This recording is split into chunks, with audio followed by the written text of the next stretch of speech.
근래 들어 젊은이들에 대하여 걱정을 하는 어른들이 많이 있습니다. 이기주의자가 되어버렸다고 걱정하는 사람도 있고 버릇없는 아이들이라고 걱정하는 사람들도 있습니다. 하기야 그런 걱정을 할 만도 하다고 봅니다. 외국으로 유학을 보낸 자식이 아버지를 죽이는 일도 벌어지고 때로는 용돈을 적게 준다고 부모에게 폭력을 휘두르는 자식들도 있으니 말입니다. 젊은이들이 그렇게 되어버린 것은 본인의 탓이라고만 말할 수는 없을 것 같습니다. 내 자식 귀하다는 생각에 자식의 잘못을 꾸짖지 않고 맹목적으로 감싸려고만 했던 때문은 아닌지 모르겠습니다. 자식에 대한 맹목적인 사랑이 결국은 자식을 잘못되게 만들 수 있다는 점에서 부처님께서는 자식 사랑을 어떻게 하셨는가를 살펴볼 필요가 있다고 봅니다. 부처님에게도 나우라라고 불리는 아들이 있었습니다. 부처님이 고국을 방문하였을 때 부처님은 아들을 출가시키게 되었습니다. 나우라는 아버지의 손에 이끌려 출가는 하게 되었지만 이제까지 왕궁 안에서 호화롭게만 자랐기 때문에 교단의 엄격한 규율에 잘 적응해 나갈 수는 없었던 것 같습니다. 왕궁에서 할아버지 정반왕의 사랑을 받고 자랐던 나우라에게는 출가자의 생활이 익숙치도 못했을 뿐 아니라 무척이나 고생스러운 일이었을 것이라고 생각됩니다.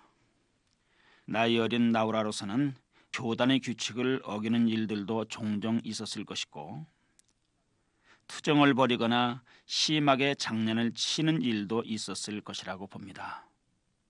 그런 일들로 교단에서는 자연스럽게 불평이 나왔을 것이고 부처님에게까지 전해졌을 것입니다. 그렇다면 부처님께서는 어떻게 하셨을까요? 어느 날 부처님은 나우라가 머물고 있는 곳으로 찾아가셨습니다. 아버지인 부처님이 자기를 찾아오시자 나우라는 반갑게 맞이하고 물을 떠다가 발을 씻겨드리자 부처님께서는 발 씻은 물을 조금 버리시고 너는 물이 조금 남았다는 것을 보았느냐고 물으셨습니다. 그렇습니다라고 대답하자 부처님께서는 말씀하시기를 너도 조금 남은 물과 같다. 너는 거짓말을 하면서도 부끄러워할 줄 모르고 또 거짓말을 하고서도 그것을 뉘우치지도 않으며 남들에게 미안해하지도 않고 있다는구나. 너는 나쁜 짓 못하는 일이 거의 없구나. 앞으로 시시덕거리며 거짓말하지 말라고 하면서 부처님께서는 나우라에게 다시 물으시기를 너는 이 물을 마실 수 있겠느냐고 물으셨습니다. 나우라는 그 물을 마실 수 없다고 말했습니다. 왜 그 물을 마실 수 없느냐고 다그쳐 물었습니다. 발을 씻어서 물이 더러워서 마실 수 없다고 대답을 하자 부처님께서는 너도 지금 그 물과 같다. 이 물은 본래 깨끗한 것이었다. 너도 교단의 규율을 지키지 않고 게으름이나 피고 말썽이나 부리니 이 물처럼 더러워지지 않았겠느냐라고 했습니다. 그리고는 발 씻은 물을 버리고 물그릇만 가지고 오라고 말씀하셨습니다. 너는 이 그릇에다가 먹을 음식을 담아서 먹겠느냐 물었습니다. 나우라는 대답하기를 그 그릇은 손발을 씻었던 더러운 그릇이라서 밥을 담아 먹을 수가 없다. 그러자 부처님께서는 그 대답을 기다리셨다는 듯이 말씀하셨습니다. 그래, 너도 바로 지금의 이 더러운 그릇과 같다. 너는 나를 따라 출가한 수행자이면서 거짓말이나 하고 돌아다니고 있으니 네 마음은 더러운 물을 담는 그릇과 같다. 그리고는 그 물그릇을 발로 걷어차 버리는 것이었습니다. 나우라를 향해서 다시 말씀하시기를 너도 이 물그릇 같다. 네가 수행자로서 수행자답지 못하면 다른 사람들이 사랑을 받지도 못할 것이고 이 물그릇처럼 버려질 것이라고 말씀하셨습니다. 이와 같은 나우라에 대한 이야기는 초기 경전의 여러 곳에 등장하고 있습니다. 부처님은 아들을 극진히 아끼고 사랑하셨음에도 그가 잘못하는 일에 대해서는 무섭고 엄하게 끄지르시기를 마다하지 않았던 것입니다. 아버지로부터 꾸지람을 들은 나우라는 다른 사람으로 바뀌어가기 시작했습니다. 그러자 부처님은 나우라가 머물고 있는 곳으로 찾아가서 나우라야, 너는 이 세상의 많은 사람들을 위해 횃불을 들어 어둠을 깨트려 주어라. 그러면 저 하늘의 신들까지도 너를 스승으로 떠받들고 섬길 것이니라. 이렇게 말씀하시는 것이었습니다. 부처님이 빈 그릇을 차버리듯이 차버리면서 세상 사람들이 이렇게 차버릴 것이라고 호되게 꾸짖던 모습과 저 세상의 많은 사람들을 위해서 횃불을 들어라. 그러면 세상의 많은 사람들이 너를 우러러 공경할 것이다. 라고 하는 양면을 보게 됩니다. 부처님의 가르침을 통해서 나우라는 불교 역사에 길이 남는 훌륭한 제자가 되기에 이르렀습니다. 부처님 교단에는 사회적으로 존경받고 있었던 사람들이 대단히 많습니다. 그 중에서도 가장 뛰어난 10사람의 제자들을 10대 제자라고 합니다.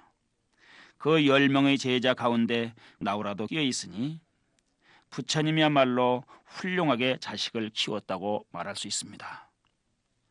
부처님 제자 가운데는 방기사와 같은 대문장가도 있었고 기바와 같은 유명한 의사도 있었으며 산수목걸련이라 불렸던 수학자도 있었던 것 같습니다. 500명의 제자를 거느리고 불교로 개종해온 우르벨라 가섭과 같은 그런 사람도 있습니다. 우르벨라 가섭은 불교로 개종해오기 전에 마가다구의 빈비사라 왕으로부터 높은 존경을 받아왔던 사람이었습니다. 그러나 그들은 부처님의 10대 제자로 추앙받지는 못했습니다. 해구장이 말썽꾼에 지나지 않았던 아들을 10대 제자의 한 사람으로 만들었다는 것은 부처님이야말로 자식 교육에 성공하고 있었음을 알 수 있습니다. 만약 부처님께서 아들의 나이가 어리다는 이유로 나우라의 잘못을 방치하고 감싸려고만 했다면 나우라는 10대 제자가 되지는 못했을 것이라고 봅니다. 사실 부처님이라고 어린 나이에 출가시킨 하나뿐인 아들을 사랑하지 않았겠습니까? 다만 자식을 사랑하는 방법이 다른 사람들과는 달랐을 뿐입니다. 부처님의 아들 사랑은 맹목적이지 않고 이성적이었으며 교육적이었음을 알 수 있습니다. 부처님은 부모들의 자식 사랑을 자비라고 말합니다. 그러나 부모들의 자식 사랑은 작은 소자비일 뿐 대자비는 못 된다고 합니다. 그런가 하면 어머니의 사랑을 비의 사랑이라고도 합니다. 불교에서는 자비를 자의 사랑과 비의 사랑으로 구분하고 있는데 자의 사랑은 꾸짖고 질책하는 사랑이라고 해서 절복이라고 합니다. 비의 사랑은 감사하고 용서하는 사랑이라고 해서 섭수라고 얘기합니다.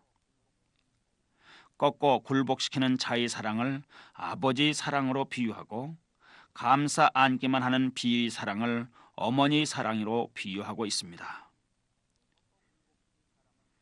부모가 자식을 사랑하는 데에도 꾸짖어야 할 때는 당연히 꾸짖고 용서해야 할 때는 기꺼이 용서할 수 있어야 진정한 사랑일 수 있음을 의미하기도 합니다.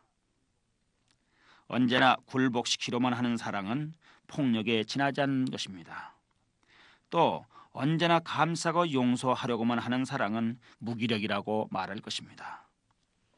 그러므로 지혜로운 사랑은 폭력일 수도 없고 반대로 무기력일 수도 없습니다.